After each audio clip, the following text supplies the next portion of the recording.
Cold War. The Cold War was between 1945 and 1991.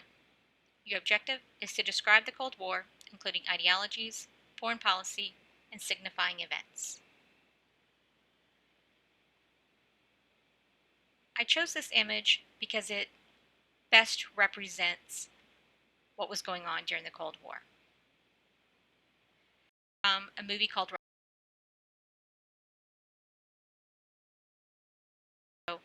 representing the East and the Soviet Union. And if you'll notice, they're trying to intimidate each other. They're staring each other down before their boxing match. And in some ways, that was what was happening during the Cold War. This movie was very popular during the 1980s, the heart of the Cold War. The Cold War was a battle of ideologies coupled with an arms race. Capitalism/democracy versus communism. Both sides maintained the threat of nuclear weapons. After World War II, the U.S. moved from an isolationist foreign policy to a containment foreign policy. By containment, I mean it made efforts to prevent the spread of communism. Let's take a look at the origins of the Cold War. And some of this I've already mentioned to you in another lecture. The Yalta meeting took place in 1945 toward the end of World War II. It was a meeting of the Big Three. The Big Three were the United States, represented by FDR, Great Britain, represented by Churchill, and the Soviet Union, represented by Stalin.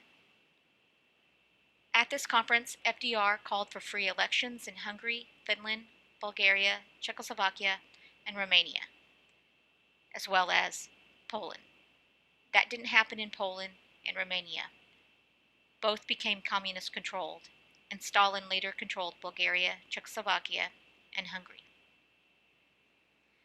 Shortly after this meeting, FDR dies, and his Vice President Truman will be in charge for the completion of the war.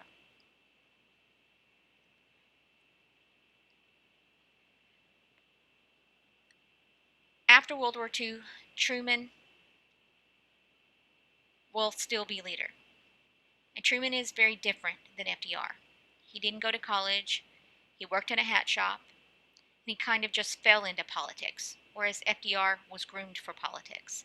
He had been a governor in New York. Truman became Senator of Missouri in 1934 and president after FDR's death in 1944. He was indecisive and had no foreign policy experience. And problems will start to escalate between the Soviet Union and the United States by the time we reach 1947. Truman met with the Allies at the Potsdam Conference in July of 1945, and this conference was a post-war planning conference.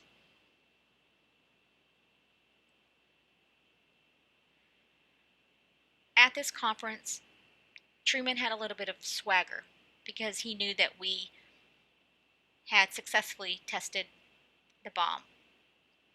But what he didn't know, or wasn't quite aware of, is that Stalin also was testing and developing the atomic bomb.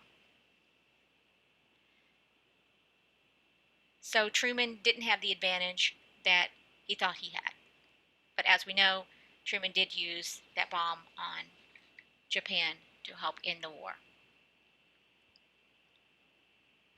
So by 1949, both the United States and the Soviet Union have the atomic bomb.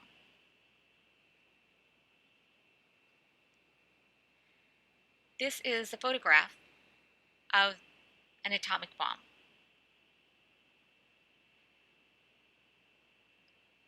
From then forward, the U.S. will have an atomic diplomacy. Every diplomatic decision will be made based on having the atomic bomb. In 1946, Stalin gave a speech, and it was intended to provoke the United States. He portrayed capitalism as evil. However, the United States saw communism as evil. So the US responded to Stalin's speech. A guy by the name of Keenan, who was considered the father of containment and was a US advisor to the Soviet Union and diplomat, wrote what was called the Long Telegram to the State Department. He said that the US was dealing with something it had not seen before, that there was no use negotiating with the Soviet Union because they are insecure. The only response is to contain their expansion, to make sure our economy is expanding and the Soviet Union's does not.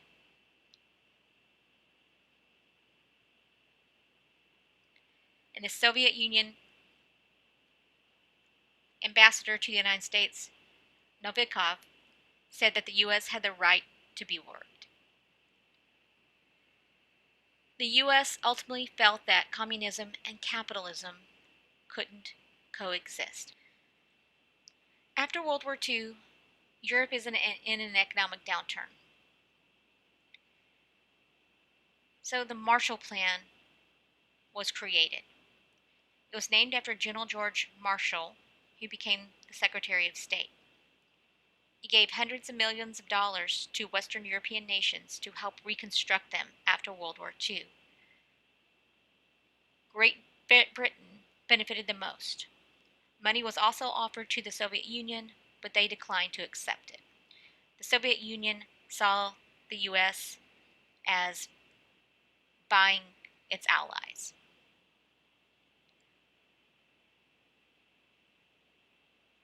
At the end of World War II, Berlin is divided down the middle, east and west, and there are two spheres of influence. There will also be defined military alliances, NATO and the Warsaw Pact. NATO consisted of 12 members, and what it said and still says is that an armed attack against one member of NATO is an armed attack against all members of NATO, which meant that members of NATO would defend each other if one of them were attacked. At the time, NATO included Belgium, Canada, Italy, the Netherlands, Norway, Portugal, and the United States. They're all seen in green here. West Germany joined NATO.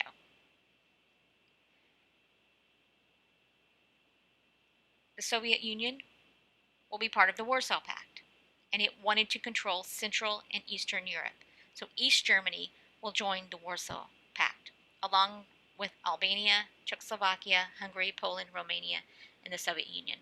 All of these that you see in the purple. These you see in the yellow were neutral nations. Part of the U.S. containment policy included containing communism in Asia. One of those places was China. After World War II, there was an upheaval in China.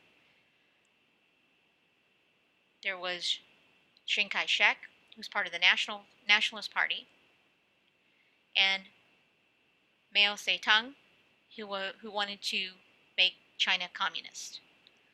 The U.S. will back those who were non-communists.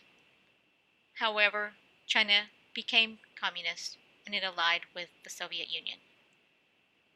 And if you'll remember, the U.S. had been allied with China. Now that had switched. Another place was the Korean War. The Korean War took place between 1950 and 1953. It was considered a hot war. A hot war means military action. So the Korean War was a hot war within the larger Cold War. Korea was a former Japanese colony. After World War II, it was divided at the 38th parallel. Both the U.S. and the Soviet Union occupied Korea. U.S. was part of the South, and the Soviet Union was part of the North. North Korea supported communism. North Korea wanted to unify Korea. It wanted to make all of Korea communist. So North Korea attacked South Korea. This was declared a police action amongst allies from the UN. So no war was declared by Congress.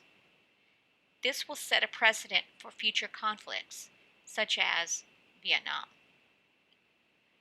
So North Korea allied with the Soviet Union, and the US allied with South Korea.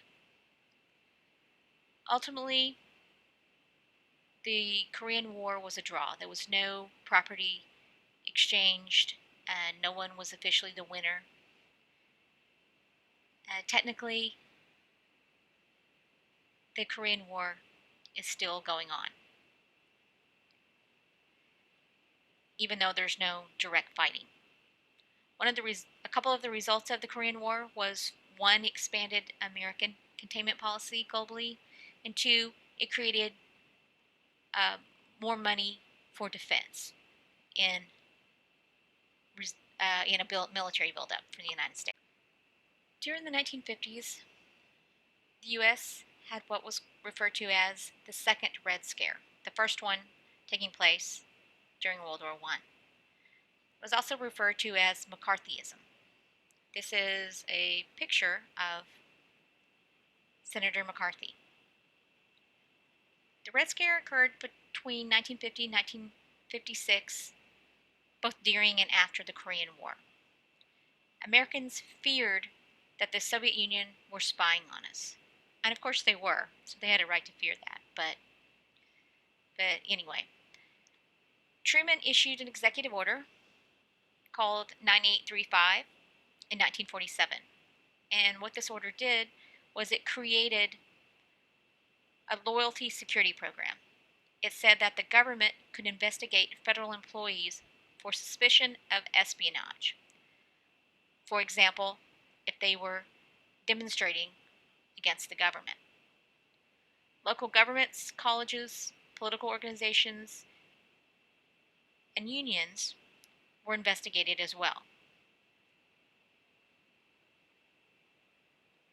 So Senator Joseph McCarthy made a list of members. In other words,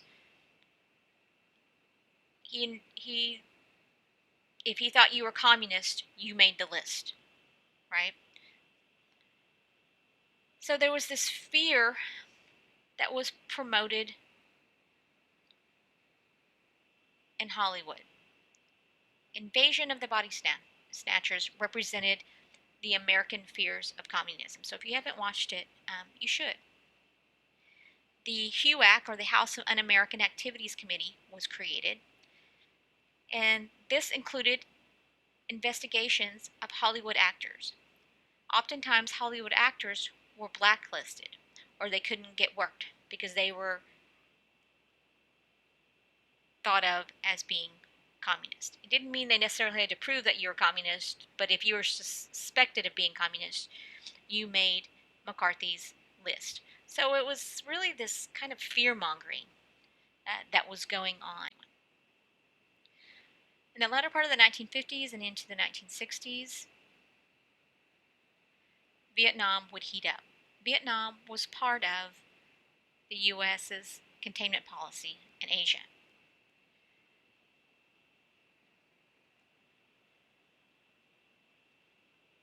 Initially, the Japanese had occupied it, and it was surrendered to both China in the north and Great Britain in the south. France also had a claim to Vietnam and tried to restore it as a French colony.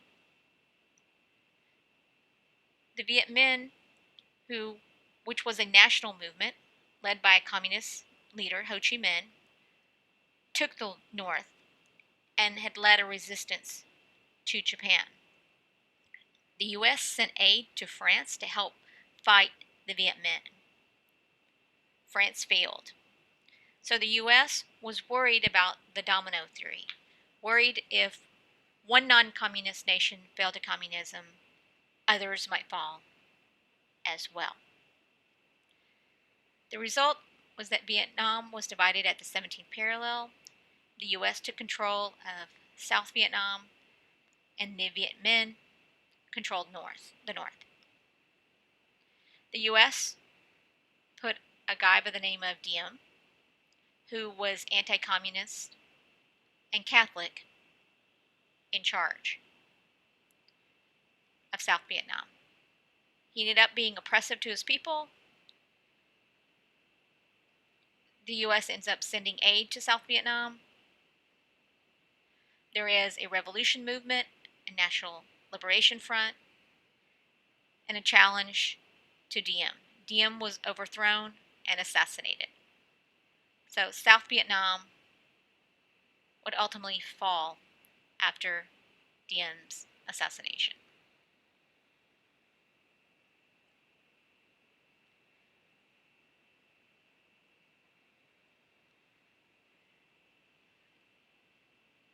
Another example of the US's attempt to contain communism was in Cuba, and it was referred to as the Cuban Missile Crisis. John F. Kennedy was president. His vice president was LBJ. This was in the early 1960s. His Secretary of Defense was McNamara. In 1961, Batista is overthrown by Castro. The Soviet Union said they will support wars of national liberation, such as what was going on in Cuba. The US was worried that Cuba was turning communist. The US sent Cuban exiles to challenge Castro in something called the Bay of Pigs, and it was a fiasco. Exiles were taken out by Castro, and missiles were pointed at the US.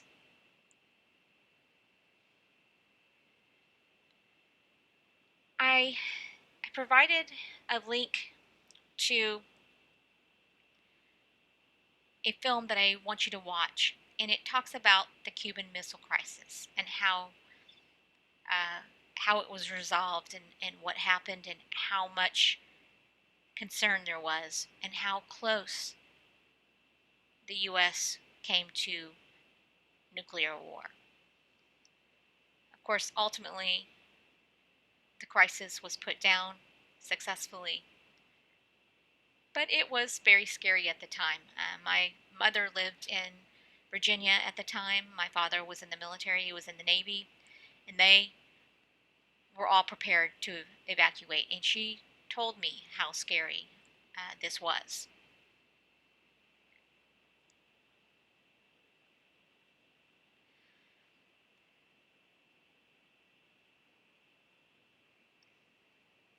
There's another photograph of protesters, people protesting our efforts in Cuba. So ultimately,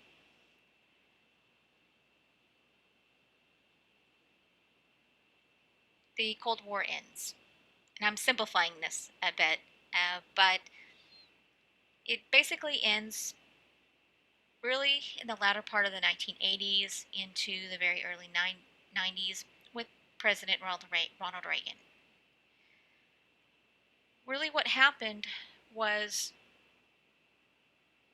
Ronald Reagan outspent the Soviet Union.